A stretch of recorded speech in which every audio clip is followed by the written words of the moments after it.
adansa kama da ɗawisu sannan bai raina manya a gama da lafiya giwa zaki baka gaji tsoro ba. Amir Alhassan zauna yau ya zama ginshiki bango adansa kama da ɗawisu sannan bai raina manya a gama da lafiya giwa zaki baka gaji tsoro ba. Amir Alhassan zauna yau ya zama ginshiki bango adansa kama da ɗawisu sannan bai raina manya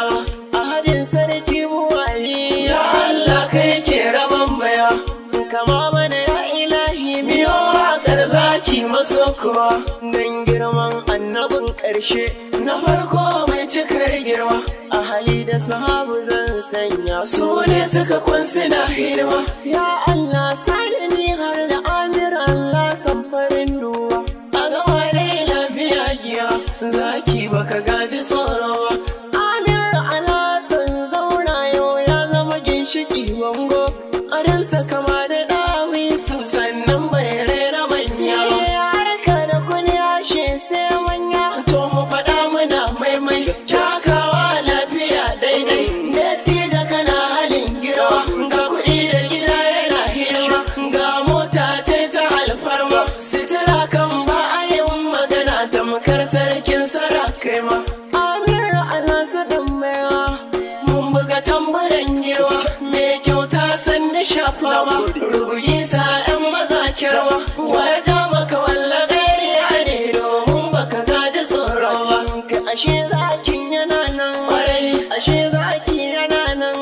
in kura ta fito karnuka tilas ne za su ja baya. Hada Amir masu da tako zaki kai ka wuce tarko ga kiɗa zama na fifiko jirgi waza ya matsaiko ka zama mai rabba alkairi a da a gurin mahaifanka ka samu ba su makomai a gama dai lafiya giya